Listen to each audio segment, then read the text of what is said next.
কিন্তু আনফরচুনেটলি আমরা যদি আজকের দুনিয়া দেখি তাহলে আমরা দেখব যে মুসলমানরা বিজ্ঞান এবং প্রযুক্তিতে পিছিয়ে আছে। গত 100 বছরে যারা নোবেল প্রাইজ পেয়েছে তার মধ্যে মাত্র 4 জন হচ্ছে মুসলিম কান্ট্রি থেকে অথবা মুসলিম বর্ন সায়েন্টিস্ট, অনলি 4। মুসলমানদের কন্ট্রিবিউশন, আমরা একক না, আমাদের আগে অন্যরা কন্ট্রিবিউশন করছে, but we are part of that trajectory. So that's a point I feel proud. And third, the most important and final, যে আজকে তোমরা যারা এখানে আসছো, ইয়াং মাইন্ড, ইয়াং সায়েন্টিস্ট, যাদের চোখে আমি স্বপ্ন দেখি, যারা বাংলাদেশকে, যারা মুসলিম উম্মাকে আগামী দিনে নেতৃত্ব দেবে ইনশাআল্লাহ। আজকে আমরা যে মডার্ন ওয়ার্ল্ডে বসবাস করছি, এখানে সায়েন্স এবং টেকনোলজি এক্সট্রাঅর্ডিনারি ভূমিকা পালন করতেছে। আমরা যদি হিস্টোরিক্যালি দেখি, 1800 সালের একেবারে শেষের দিকে খুব খুব ব্রেক থ্রু একটা ইনভেনশন হয়েছে, যে মানুষ সর্বপ্রথম কিভাবে ভ্যাকসিন আবিষ্কার করতে হয় সেটা শিখেছে। স্মল পক্সের ভ্যাকসিন 1796 দিকে একজন ব্রিটিশ ভদ্রলোক আবিষ্কার করেছেন। এটা খুব সারপ্রাইজিং, আজকের দুনিয়াতে কোথাও স্মল পক্স নাই। কিন্তু if you go 17th century Europe, প্রতি বছর প্রায় 400,000 পিপল স্মল পক্সে মারা যেত। ব্রিটিশরা যখন আমেরিকাতে কলোনি করছে, আমেরিকার যারা নেটিভ লোক ছিল তাদের ওইখানে স্মল পক্স ছিল না। ব্রিটিশদের কারণে তারা ইনফেক্টেড হয়েছে এবং ম্যাসিভলি সেখানে লোক মারা গেছে। আজকের দুনিয়াতে এই প্রবলেম আমরা সলভ করে ফেলেছি। এটা সায়েন্স এবং টেকনোলজি ডেভেলপমেন্ট। সায়েন্স এবং টেকনোলজি মিলিটারি টেকনোলজিতে কন্ট্রিবিউশন করছে। পৃথিবীতে অনেক বড় বড় মিলিটারি ট্যাকটিক্স সায়েন্স এবং টেকনোলজির উপর ডেভেলপড। একটা বড় মিলিটারি ট্যাকটিক্স হচ্ছে গান পাউডার। আমরা যদি 1400, 1500, 1600 এই সময়ের হিস্ট্রি দেখি, অটোমান এম্পায়ার যখন হচ্ছে আজকের ইস্তাম্বুল, কনস্টান্টিনোপল, এটা যখন ইস্টার্ন রোমানদের কাছ থেকে তারা বিজয় লাভ করেছে, এই ইস্তাম্বুল হচ্ছে তারা তখন সিজ করে রাখছে। তাদের যে গান পাউডার টেকনোলজি, এটা দিয়ে তারা সেখানে জয়লাভ করেছে এবং তাদের এই অটোমান এম্পায়ারের যে সিভিলাইজেশন সেটা ডেভেলপড হয়েছে। আমরা যদি নেপোলিয়ানকে দেখি, সে যখন ইউরোপের উপরে ডমিনেন্স স্থাপন করেছে, এই ডমিনেন্সি তার মিলিটারি যে ট্যাকটিক্স তার বাহাইন্ডে তার গান পাউডার টেকনোলজি ছিল। তো সায়েন্স এবং টেকনোলজি দুনিয়াতে যে সমস্ত জাতি আছে তাদের কম্পিটেন্সি, তাদের ডেভেলপমেন্ট, তাদের ভালো কাজ, এই সব কিছুর পিছনে একটা পাওয়ার হাউস। কিন্তু আনফরচুনেটলি আমরা যদি আজকের দুনিয়া দেখি তাহলে আমরা দেখব যে মুসলমানরা বিজ্ঞান এবং প্রযুক্তিতে পিছিয়ে আছে। গত 100 বছরে যারা নোবেল প্রাইজ পেয়েছে তার মধ্যে মাত্র 4 জন হচ্ছে মুসলিম কান্ট্রি থেকে অথবা মুসলিম বর্ন সায়েন্টিস্ট, অনলি 4। আমরা যদি দেখি খ্রিস্টিয়ানরা অলমোস্ট 65%, জুইশরা পপুলেশনের দিক থেকে অনেক কম, কিন্তু তাদের শেয়ার হচ্ছে 20%।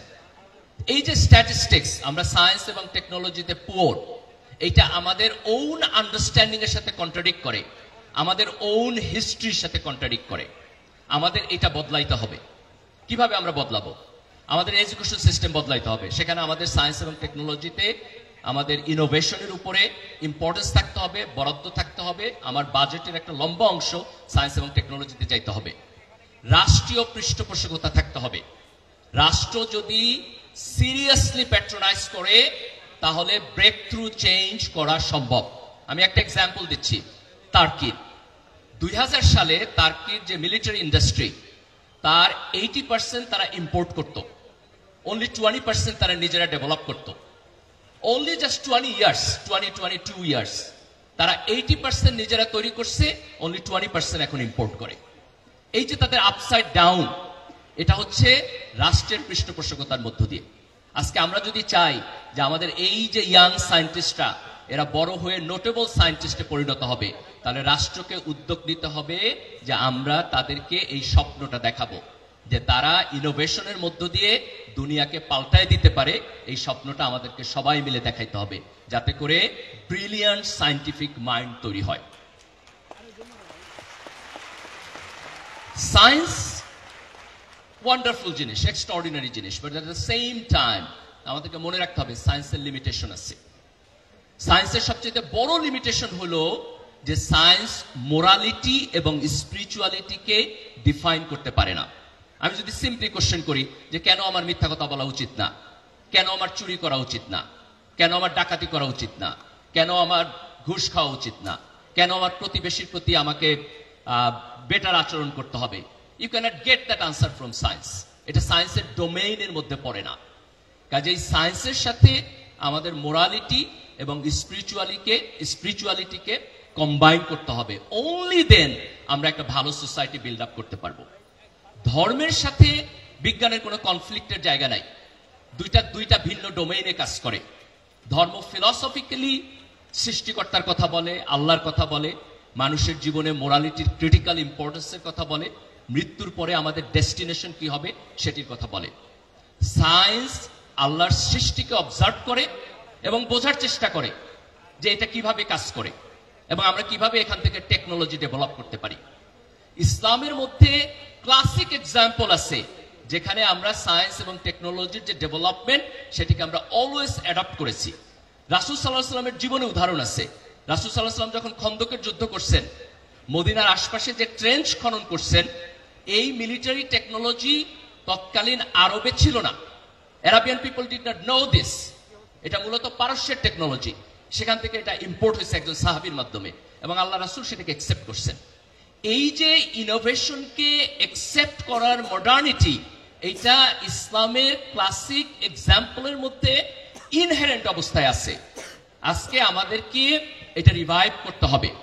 আজকে তোমরা যারা এখানে অংশগ্রহণ করছো, আমি তোমাদের চোখে যে স্বপ্ন দেখছি, আমি আশা করব যে তোমরা একদিন অনেক বড় হবা।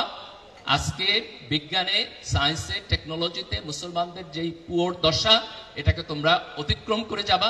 এই সিনারিও তোমরা চেঞ্জ করবা। তোমরা একদিন এই দেশকে নেতৃত্ব দিবা, তোমরা একদিন এই দুনিয়াকে নেতৃত্ব দিবা এবং তোমাদের নেতৃত্বে যে দুনিয়া হবে সেটি ইউরোপিয়ান সিভিলাইজেশনের চাইতে বেটার হবে ইনশাআল্লাহ। কারণ তোমরা at the same time brilliant scientific mind হবা and at the same time brilliant spiritual mind হবা। আল্লাহ সুবহানাহু ওয়া তাআলা আমাদেরকে সেই তৌফিক দান করুক এবং এই চেঞ্জে ছাত্র শিবির নেতৃত্ব দিবে, এই আকাঙ্ক্ষা ব্যক্ত করে আমি আমার বক্তব্য শেষ করছি। সবাইকে ধন্যবাদ। আল্লাহ হাফেজ। বাংলাদেশ জিন্দাবাদ। ধন্যবাদ ডক্টর মির্জা।